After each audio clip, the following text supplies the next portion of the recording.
Bonjour Amélia, c'est Estelle. Allô? Bonjour Estelle. Tu m'entends bien? Pas trop. Alors attends, je vais essayer de me décaler. Alors, Moi, non, je sais pas. est-ce que c'est mieux? Moi je t'entends super bien. Est-ce que c'est mieux là? D'accord. Oui, c'est mieux. Très bien. Donc je te rappelle que tu as enregistré. Tu m'as demandé la permission quelques secondes avant là que je t'appelle, mais je le dis pour les personnes qui nous écoutent. Ce qui est bien, ça va être de voir l'évolution du coup aussi de tes coachings. Là, c'est ton deuxième ou ton troisième rendez-vous téléphonique? Deuxième, voilà. Deuxième. Donc là, tu as bien travaillé de ton côté ce qu'on avait parlé la dernière fois, et là, on va être plus en conditions réelles. Donc, D'accord. Est-ce que tu te sens prête pour ça? Oui. Très bien. Donc, tu vas vraiment enchaîner toute l'épreuve, c'est-à-dire que tu fais toute ta présentation, et quand tu as terminé, je te poserai des D'accord. questions, et cette fois-ci, je ne t'interromps pas, je te ferai juste un débrief à la fin, ok? D'accord. Voilà. Allez, écoute, c'est parti Amélia, c'est ton tour. Alors, je m'appelle Amélia, j'ai 37 ans, je suis mariée, j'ai 3 enfants, j'habite à la Seine-sur-Mer dans le Var et je suis titulaire d'un BEP carrière sanitaire et sociale. Le métier de l'auxiliaire de périculture m'a conquis lors de la découverte des divers métiers du secteur paramédical que j'ai pu découvrir pendant mes stages en milieu professionnel. Après l'obtention de mon diplôme, j'ai tenté d'accéder à la formation mais sans succès. J'ai donc recherché un emploi afin d'acquérir une expérience professionnelle. J'ai été recrutée en tant qu'animatrice d'éveil au sein d'un multi-accueil.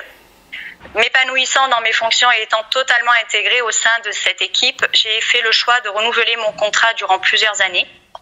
À l'issue d'un changement de direction et donc de personnel, je n'ai pu continuer à intégrer l'équipe et ai dû rechercher un nouvel emploi.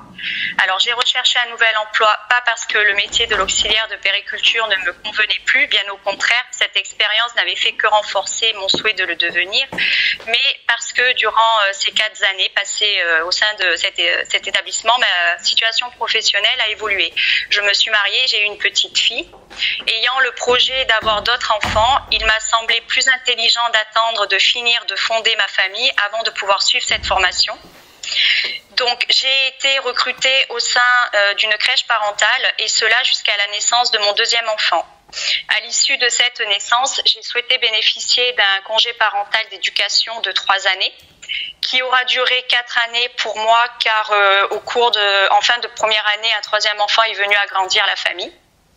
Il m'était important en fait de vouloir bénéficier de ce congé parental pour me consacrer entièrement aux premières années de vie de mes enfants, étant donné que mon mari était en déplacement professionnel toute la semaine. À la fin de ce droit, j'ai de nouveau recherché un emploi en structure d'accueil pour jeunes enfants, mais je n'ai malheureusement pas pu en trouver car je ne correspondais plus aux critères d'éligibilité des contrats aidés, souvent proposés par les structures aux personnes titulaires d'un BEP carrière sanitaire et sociale. J'ai donc dû faire le choix de me diriger vers un poste de la grande distribution. J'ai travaillé au sein de la grande distribution durant 8 années, ce qui m'a permis de laisser grandir mes enfants, mais aussi de laisser la situation professionnelle de mon mari finir d'évoluer. L'année dernière, j'ai décidé d'entreprendre une préparation à l'entrée en institut de formation d'auxiliaire de périculture, étant donné que j'ai beaucoup plus de temps maintenant à me consacrer.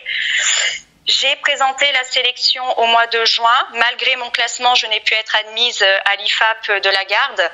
C'est pour cela qu'aujourd'hui, je tente à nouveau ma chance au sein de votre établissement.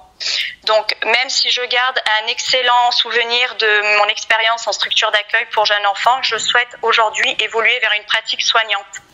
En effet, il m'est important de pouvoir assurer une prise en charge globale de l'enfant et de sa famille durant le séjour, quel qu'en soit le motif, en créant un climat convivial et apaisant, de manière à rendre ce séjour le mieux possible, mais aussi, selon la situation, le plus salvateur et le moins traumatisant.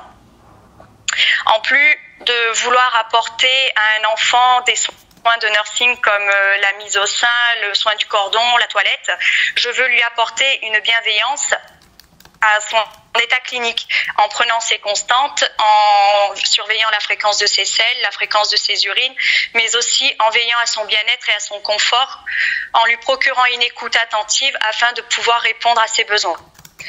En collaboration avec une infirmière péricultrice, une sage-femme ou un pédiatre, je veux être une professionnelle qui assiste, qui repère, qui transmet des informations indispensables à la réalisation des soins, mais qui lui permettent aussi de pouvoir les réaliser dans les meilleures conditions et le meilleur environnement possible. J'apporte un profond intérêt à la relation parent-enfant qui est pour moi une relation très importante à la bonne évolution de l'enfant. C'est pour cela qu'à travers mon sens de l'empathie et mon sens de l'écoute, je souhaite apporter un accompagnement aux parents ainsi qu'un soutien à la parentalité en leur faisant preuve de disponibilité, d'écoute, de conseils, en les guidant vers les bonnes pratiques à avoir envers leur enfant, mais aussi en leur montrant l'importance qu'ils ont dans le développement de l'enfant et selon la situation, bien sûr, leur montrer aussi l'importance qu'ils ont dans le processus de soins.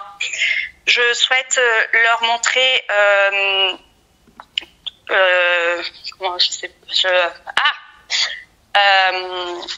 en fait, je souhaite mettre en application la valorisation de l'enfant à leurs yeux, la valorisation de leurs compétences envers l'enfant.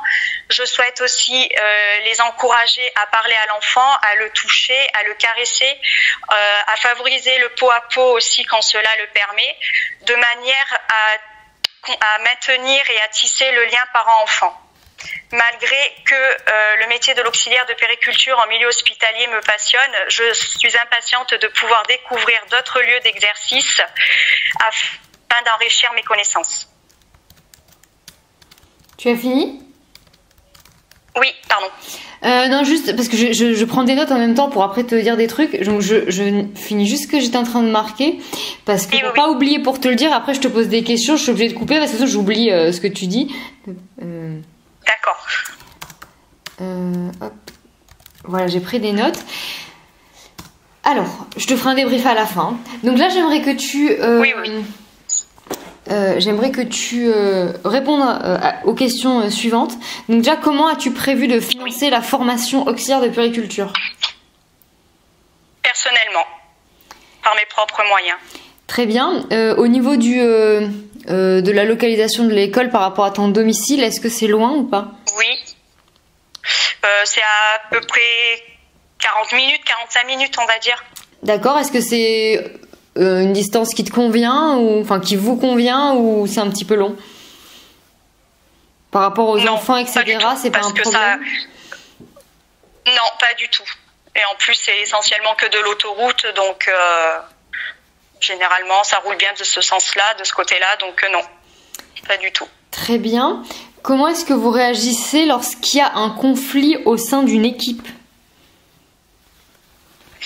Alors, je réagis de manière, je reste à l'écart. Je vais dire, je ne suis pas quelqu'un qui va m'interposer dans le conflit. Au contraire, bien au contraire, j'aime pas les conflits, donc du coup, je reste en recul. D'accord. Comment réagissez-vous lorsqu'un enfant se blesse ?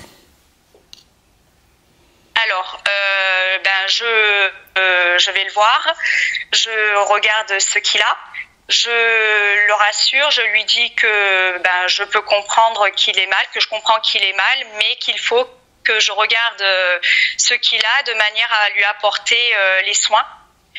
Donc après, les soins, selon ce qu'il a, selon la gravité de la blessure, je ne vais pas, moi, lui prodiguer les soins. Ça sera une péricultrice qui le fera ou une infirmière. Et puis voilà, après, si c'est juste une petite écorchure, lui passer de l'eau ou... je le ferai. Qu'est-ce que vous faites exactement en cas d'écorchure avec un saignement, on va dire, très superficiel ? Qu'est-ce que vous faites ? Oui. Je passe de l'eau. Alors ça veut dire quoi, passer de l'eau pour vous ? Ça dépend où se situe déjà la Par exemple, blessure. Au genou, une écorchure superficielle au genou, qu'est-ce que vous faites ? Vous mettez le genou sous le robinet, vous prenez une bouteille d'eau, concrètement, techniquement, comment vous faites ? Non, je prends, si on a une compresse, je l'imbibe d'eau et je lui tapote sa petite blessure. Et après ?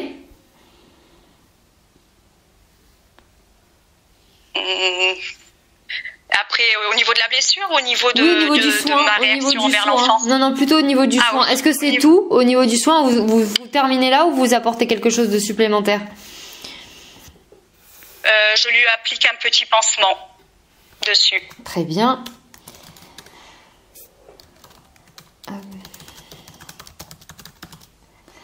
Est-ce que vous pouvez me citer les 5 blocs de formation? Oui.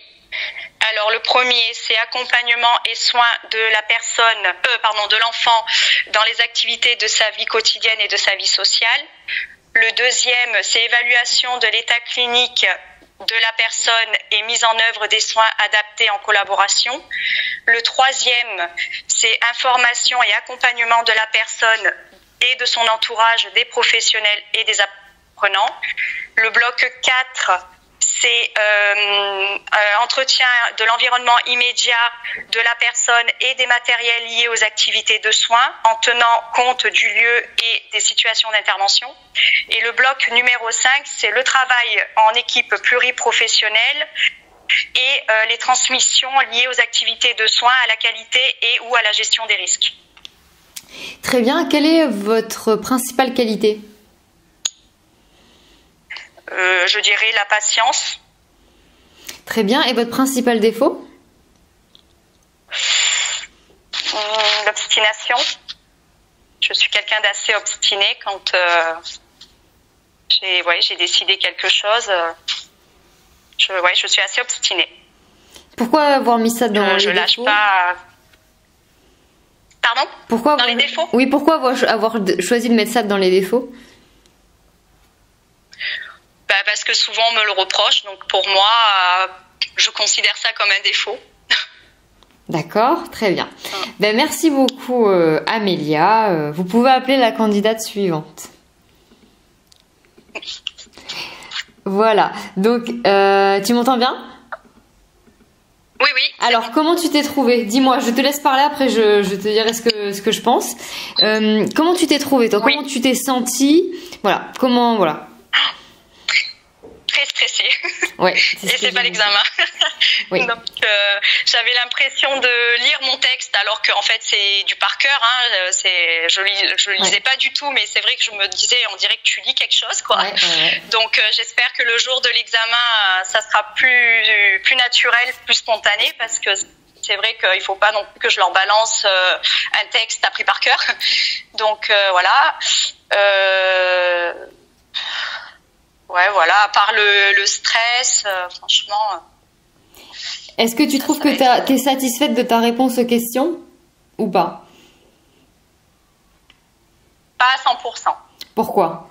Pas à 100%, notamment sur le sujet de la blessure.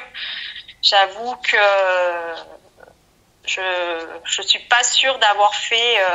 Moi, j'ai dit ce que j'aurais fait, ce que j'ai pu faire par rapport à mon expérience professionnelle en structure d'accueil pour jeunes enfants. Mais après, est-ce que j'ai vraiment eu les bonnes manières, les bonnes façons de faire? Ça, je sais pas. Après, on n'a jamais. Mes collègues antérieurs ne m'ont jamais dit ah non mais il fallait pas faire ça comme ça, il faut pas faire ci, voilà. Donc du coup, je suis pas sûre d'avoir bien fait. D'accord. Est-ce que tu as des choses à rajouter avant que je te fasse un petit débrief sur comment... En fait, ce qui m'intéresse, c'est de voir si tu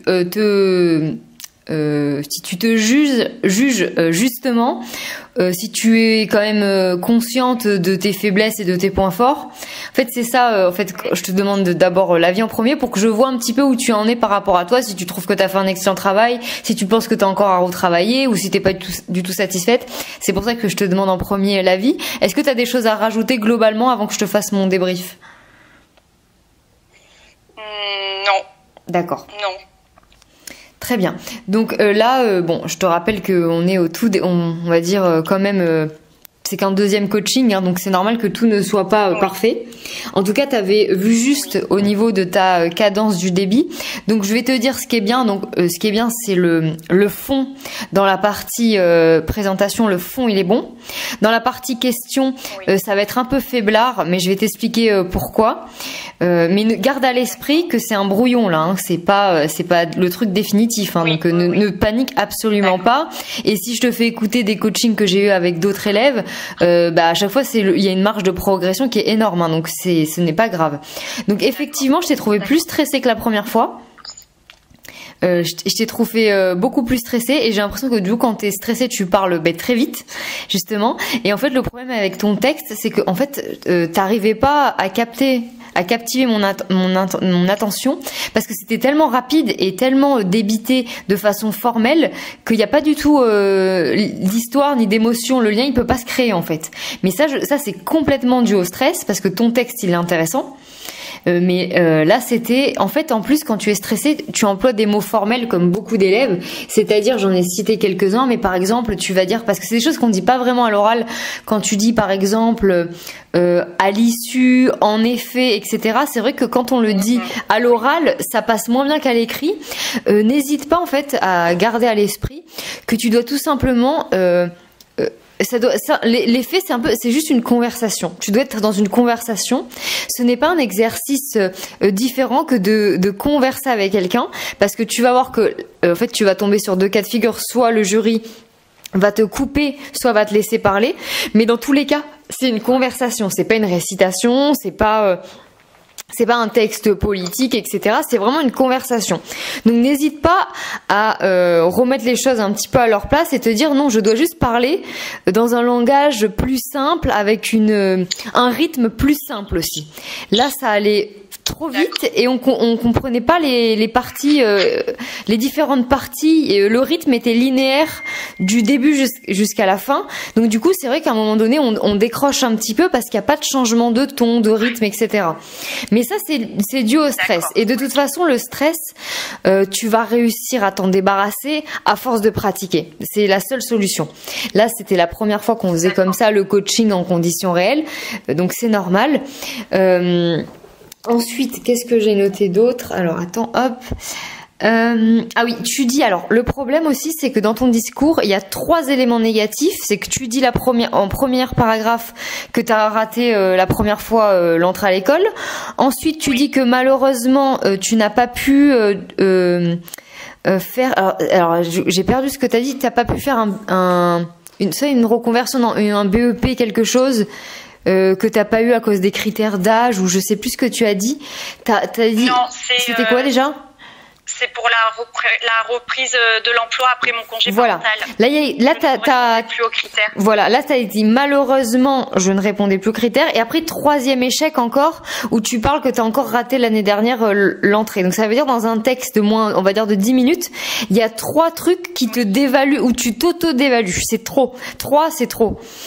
Donc en fait c'est soit tu gommes complètement. On n'est pas obligé de connaître ton parcours en temps et en heure, hein. Tu peux être un peu plus généraliste, d'accord? Ils vont pas te le reprocher de te dire mais est-ce que entre juin et avril, enfin, on n'est pas obligé d'être aussi précise, et tu omets la vérité, mais c'est parce que t'es là pour te vendre, donc tu vas pas raconter tes échecs, surtout qu'ils ne sont pas pris en compte dans le sens où ce n'est pas interdit. Enfin, tu n'as pas besoin de dire que tu as raté le concours 2 fois, parce qu'en fait dans les critères de sélection ça n'a aucune importance. Donc dans ton cas là il faut pas le dire, parce que du coup ça fait trop d'échecs dans un même texte.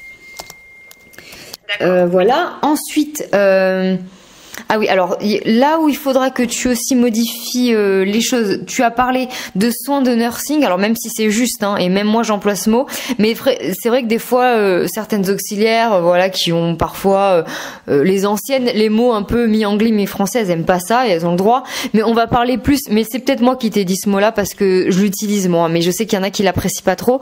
Donc au lieu de dire soins de nursing, tu peux dire soins du nouveau-né par exemple. D'accord. Voilà, juste au cas où, parce que c'est vrai que les phrases avec des petits mots anglais, il y en a qui apprécient pas trop, même si on comprend très bien ce que ça veut dire, mais ça c'est par mesure de précaution. Ensuite, t'as dit en lui procurant une écoute. On peut pas procurer une écoute, ça se dit pas. Tu peux procurer un soin, tu peux procurer un massage cardiaque, mais pas une écoute. Donc change le mot en lui procurant, et ça fait totalement partie des mots que tu emploies parce que tu es stressé. Mais je pense pas que si on se rencontre et qu'on boit un café, tu vas me dire Estelle, je vais te procurer une écoute. Tu vas me dire je suis là pour t'écouter. Oui, non. Et en fait, c'est le stress qui fait employer un faux langage soutenu, mais qui est totalement, ça sonne faux en fait. Parce que dans la vie de tous les jours, tu dirais pas je vais te procurer une écoute. Mais en fait, là, vu que t'es stressé et vu que tu passes devant un jury, tu te dis que si tu emploies un langage comme ça va faire mieux. Mais en fait, ça montre à quel point tu es déstabilisé et stressé. Et ça, c'est inconscient, hein.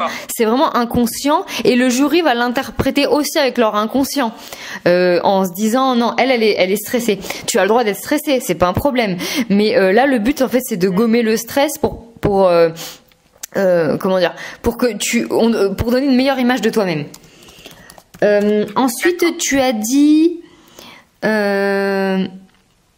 oui, en leur faisant preuve, je crois, mais je pense aussi que c'était un peu le stress. Tu as dit en leur faisant preuve au lieu de dire en faisant preuve. Tu as écrit aussi favoriser le poids, enfin tu as dit pardon, favoriser le poids à peau quand cela le permet. Quand cela le permet, du coup, ça veut rien dire. Tu peux plutôt dire favoriser le poids à peau après l'accouchement. Si par exemple la maman a une césarienne, on va pouvoir proposer au papa de commencer par le poids à peau. Mais n'hésite pas à contextualiser ce geste. D'accord. Là, le pot à pot, c'est dans des cadres c'est dans un cadre précis. En général, c'est après l'accouchement. La maman prend son bébé en pot à pot pour favoriser le lien, pour l'aider à se réchauffer, à maintenir sa température. Et c'est vrai que souvent, le pot à pot, il est aussi proposé au papa quand la maman, notamment, a du mal à se mouvoir, etc. Et ça, c'est bien de le contextualiser au lieu de dire quand cela le permet. En fait, tu peux expliquer ce que c'est cela le permet et ça rend ton discours encore plus spécifique. Ensuite, qu'est-ce que j'ai noté d'autre?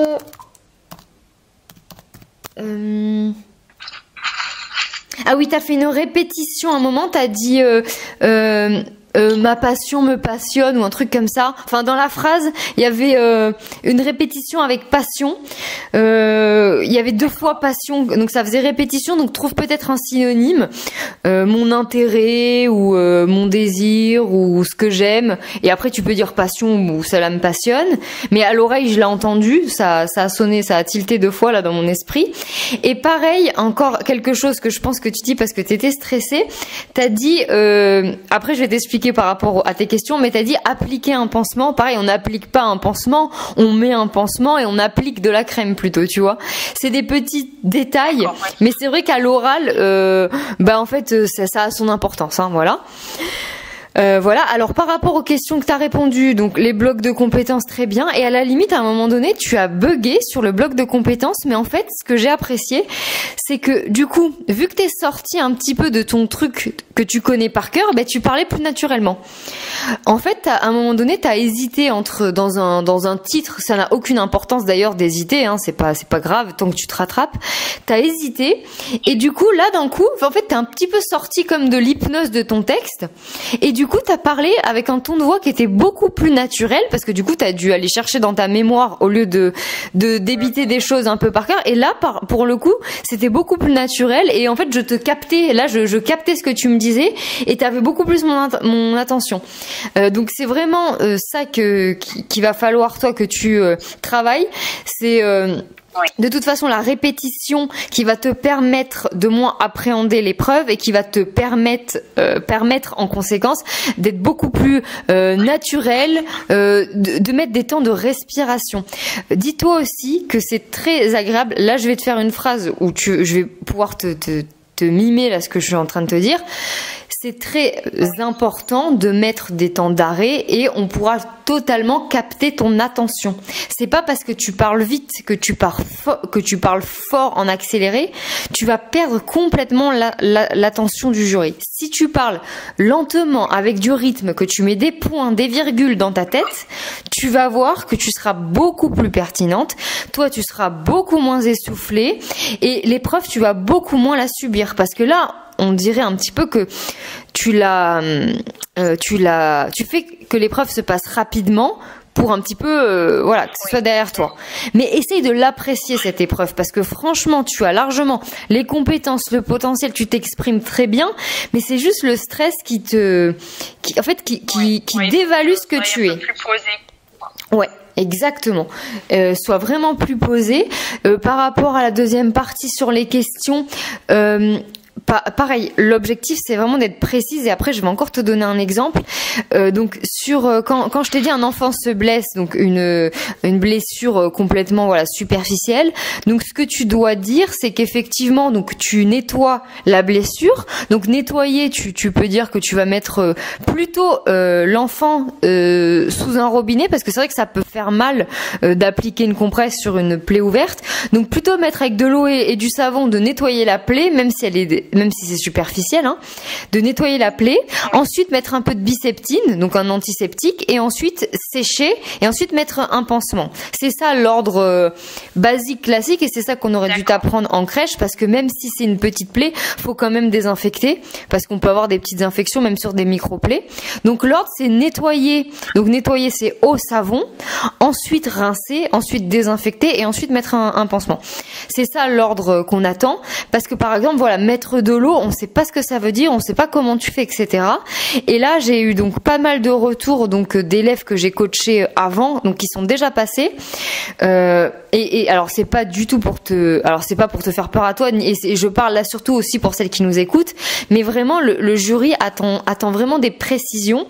Et quand l'élève qui m'a fait son retour, qui s'appelle Alice d'ailleurs et qui va certainement écouter cet audio, elle m'a fait par exemple le retour de comment ça s'est passé son épreuve. Alors que moi, je suis déjà ultra précise, ils lui ont demandé encore certaines précisions et ils attendent vraiment de la justesse. En fait, il faut que tu fasses le contraire d'être vague, etc. Faut vraiment être très précise.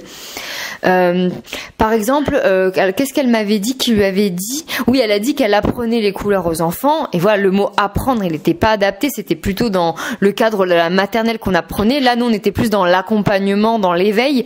Mais c'est juste pour te montrer qu'un mot anodin comme apprendre, ils peuvent te rebondir dessus parce que c'est pas le mot spécifique à la profession.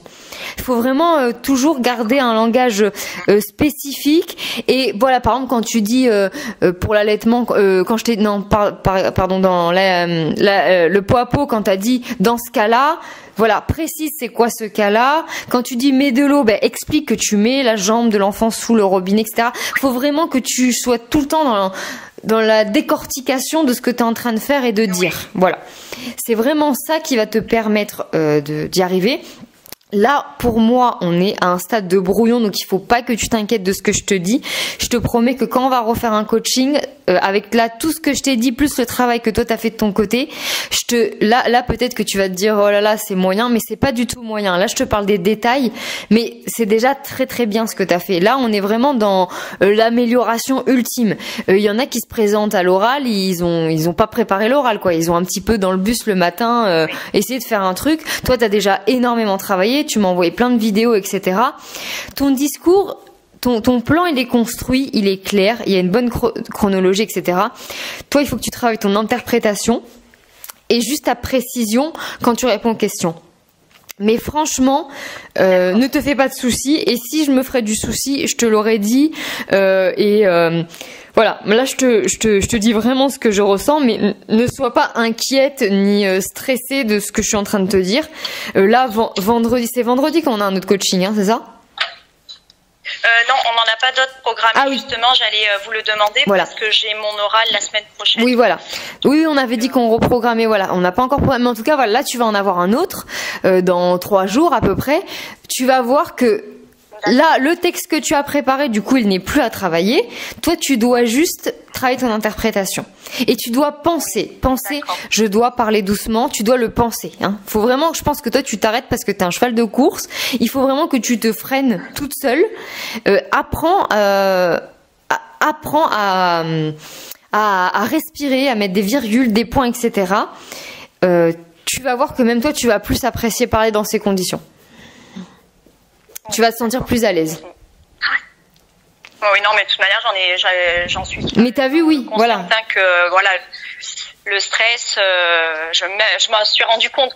J'avais vraiment l'impression de. Donc t'es très lucide en plus de ça. Réciter quelque chose. Donc, et ça depuis le début, hein, depuis que je fais les vidéos et tout. Hein, le problème, c'est que je pense que oui, il y a une amélioration depuis la première vidéo que je vous ai envoyée. Oui, parce que la première, tu faisais un peu la tête. Après, t'as été beaucoup plus souriante, t'étais beaucoup plus ouverte. Là, j'ai senti qu'il y avait de la positivité dans ton discours, c'est-à-dire que t'étais pas du tout fermée. Je pense même que tu devais avoir un visage détendu, mais c'est juste le rythme. Enfin, à l'intérieur, ça boue quoi, on le sent. Donc oui, non, grave. Mais alors et je vais te dire quelques petites astuces aussi pour t'aider à remettre les choses dans son contexte. Là, l'oral, ce n'est pas l'enjeu de ta vie, dans le sens où c'est juste une conversation avec des adultes qui ont 5 ou 10 ans plus que toi. C'est des personnes que tu pourrais croiser au café, à la boulangerie. Ça reste des adultes. C'est leur travail de t'écouter pour voir si tu as les compétences, pour voir si tu as la personnalité et les qualités pour devenir rappé. Bien entendu, t'es pas censé avoir toutes les compétences et les qualités parce que t'es censé les acquérir. Eux, ils sont juste là pour regarder ton profil, c'est leur métier. Ce ne sont pas les apôtres du jugement dernier. Hein. C'est juste des personnes qui vont au travail pour écouter des élèves se départager, mais il faut prendre le truc tranquille. Hein. C'est leur travail. Ils ne se mettent pas une pression incroyable quand ils arrivent au travail. Et toi, c'est pas parce que tu es de l'autre côté de la table que ta pression doit être énorme. Tu dois être quand même, tu dois te sentir quand même à la bonne place. Si tu penses sincèrement au fond de ton cœur que tu es faite pour ce métier, ça doit t'enlever de la pression. Moi, tu sais, il y a plein de fois où ça m'a aidé. C'est qu'au fond, dans mon âme, dans mon être, dans ma chair, je sais que je suis une bonne personne pour être auprès des enfants. Je sais que les enfants ont de la chance de me croiser parce que je vais tout leur donner pour qu'ils soient bien. Et toi, si tu sais que tu es cette bonne personne, tu peux te détendre là-dessus parce qu'en fait c'est là ta place. Tu vois, il faut vraiment que tu n'es pas en train de prendre la place de quelqu'un d'autre. Il faut pas avoir le syndrome de l'imposteur, etc. Il faut pas se sentir pas à la bonne place. Si toi tu penses au fond de ton cœur vraiment que les enfants auront une chance de te croiser parce que justement t'as une personnalité qui pourra les accompagner, qui pourra peut-être les rassurer quand ils sont pas avec leurs parents, etc. Si tu penses sincèrement ça, tu vas voir que ta place tu la mérites. Et donc tu ne vas pas être en panique d'être là le jour J. Et en face de toi, c'est que des humains qui ont 2 bras, 2 jambes, qui vont juste regarder un petit peu ton CV, mais tranquille, c'est rien de grave, quoi. Tu vois, c'est rien de grave. Il faut vraiment désacraliser ce moment, quoi. Tu sais, parce qu'en fait, on est tellement habitué depuis qu'on est petit à avoir peur des institutions, du maître, de la maîtresse, de la personne avec la cravate. On a peur des institutions et des personnes qui nous apprennent des choses. Mais il faut oublier un peu ce truc-là. C'est des humains, quoi. Hein. C'est après la dame, elle rentre chez elle, elle va manger sa tartiflette et elle va au dodo, quoi. Tu vois. Il faut pense à ça, quoi. Pense à ça vraiment, parce que la pression, c'est la seule chose qui peut t'handicaper. Ça serait vraiment dommage avec tout ce que tu as travaillé, ta motivation, etc. Ça serait vraiment dommage. Non, oui, non, mais après, c'est sûr, j'en suis entièrement consciente. Hein. C'est juste le stress, en fait, il m'est procuré par par la peur de l'échec, en fait, de pas pouvoir être prise, quoi. Mais ne te mets pas l'enjeu, même l'enjeu. L'enjeu, il doit pas te faire mal ressentir, même si l'enjeu il est grand, mais au fond il faut que tu sois un peu plus insolente avec cet enjeu-là. Donc c'est une peur, donc c'est juste une pensée. En fait, il faut que tu vois comment tu peux piéger ton cerveau en fait et tes pensées là-dessus. Dis-toi, je suis pas prise, j'en ai rien à faire, je suis quand même heureuse et je ferai autre chose et je serai quand même heureuse. Et comme ça, il faut vraiment que tu fasses descendre du piédestal cet enjeu. Mais là, je te parle de tes pensées dans ton cerveau en fait. Tu vois, c'est ça en fait qu'il faut traquer. Il faut duper un peu ton cerveau pour que la peur elle s'estompe et que tu sois beaucoup plus à l'aise. Oui, tout à fait. Mais après voilà, il faut que tu répètes encore plusieurs fois et tu vas voir que quand on va refaire un oral, je suis persuadée que je vais je suis persuadée que tu vas faire une bonne prestation et du coup que je vais avoir un discours plus rassurant. Mais après moi je préfère aller loin comme ça parce que quand je vois quand même la concurrence, je suis obligée de penser à tous les petits détails. Comme ça, je suis sûre que le jour J tu seras prête. Les autres elles se préparent pas comme ça. Franchement, vous avez beaucoup d'avance celles qui prennent des accompagnements comme ça parce que tout seul on n'arrive pas à travailler de cette façon-là. On n'a pas forcément le recul, on s'entend pas parler, etc. Mais tu vas voir que tu vas largement y arriver. Donc là voilà, essaye de retravailler ton interprétation. Voilà, c'est tout, et être plus spécifique quand tu réponds aux questions. Et puis on refera les mêmes conditions et je suis sûre que ça va être très bien. D'accord. Juste une petite question, Estelle, Bien sur sûr. mon dialogue, au lieu de, oui, c'est vrai que j'ai dit procurer une écoute, n'importe quoi. C'est apporter une écoute. Oui, tout à fait. Ou être à l'écoute, être à l'écoute, tout simplement. Ouais, d'accord. Juste remettre les mots à leur juste place. Oui, d'accord. Oui, parce que moi, quand je dis être à l'écoute, c'est comprendre l'enfant. Hein. Oui, oui, bien entendu, c'est pas juste entendre, c'est vraiment s'imprégner des paroles. Oui, tout à fait. C'est comme il y a une comprendre sa demande, son besoin. Exactement, il y a une élève qui faisait comme toi. Qu'est-ce qu'elle m'avait dit? Pareil, elle m'avait dit quand je me suis introduit dans la crèche, je lui ai dit ah bon, tu t'es introduit dans la crèche parce qu'en fait le stress vous fait employer des mots qui sont trop soutenus par rapport à ce que vous êtes en train de dire. Et je me suis dit on s'introduit pas dans une crèche, t'es pas venu cambrioler la crèche quand même. Et en fait elle dit mais je sais pas pourquoi j'ai dit ça. Mais vous avez tous le même symptôme avec le stress, mais après quand on vous le fait remarquer, vous y pensez. Mais si tu veux, oui, c'est après que on se dit mais qu'est-ce que j'ai dit quoi. Mais reste simple, une conversation. C'est pas une conversation simple comme si tu étais à un café, mais que tu es quelqu'un de poli et qui sait communiquer, mais simple. Voilà, simple. D'accord. Ok. Voilà. Est-ce que tu as des questions encore ou ça va? Non, après pour la partie question, hormis le fait de pas avoir précisé au niveau de la question sur la blessure de l'enfant, ce que j'ai pu répondre. Ah oui, attends, j'ai noté ça aussi. Du coup, par rapport au fait que par rapport au conflit là dans le groupe, tu peux également dire que tu n'as pas une nature du coup à aimer le conflit, tu fuis le conflit, etc. Mais n'hésite pas aussi peut-être à dire que par contre, donc tu fuis le conflit, mais que tu es capable éventuellement de trouver des solutions pour tiers, etc. Parce que des fois, on est dans une équipe, on n'est pas concerné par le conflit, mais par contre, on peut agir éventuellement pour que le conflit s'améliore. Donc, par contre, tu peux dire que tu es prête, par contre, à trouver des solutions pour le bien du groupe, etc. Tu vois, tu peux dire ça, à rajouter ça éventuellement. D'accord, oui. D'accord, oui, parce que moi je suis assez retirée de tout ça. Tu es quel signe astrologique? Que ça soit vierge. Oui, c'est exactement les. Oui, je savais que tu étais vierge parce que c'est totalement. Les vierges fuient totalement les conflits. J'étais sûre que tu étais vierge parce que moi aussi je suis vierge. J'étais sûre. Dans ta façon de te décrire, j'étais sûre. Oui. Je comprends. Ouais, j'étais sûre et certaine que t'étais vierge.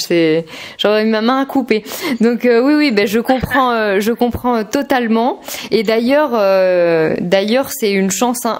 Moi, si je pouvais recruter tous les élèves, je les recruterais par rapport à leur signe astrologique, parce que franchement, les vierges, c'est un signe qui est très agréable de travailler avec des personnes de ce signe astrologique, parce qu'elles sont très à l'écoute. Oui, elles n'aiment pas le conflit. Elles aiment travailler dans la bonne humeur. Elles sont sont très dévouées, elles sont très passionnées, et puis voilà, elles aiment vraiment apporter de nouvelles choses, et elles sont vraiment là pour donner. Elles sont pas du tout pour avoir de la lumière, mais elles sont plutôt là justement pour s'investir, être dans le don de soi. C'est des très bonnes personnes justement dans tous les métiers de soins, etc.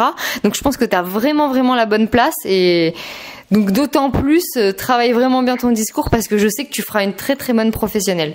Ça c'est évident. Merci. Avec plaisir. Bah écoute, travaille tout ça, et quand tu es prête, tu me dis, on reprend un rendez-vous, d'accord?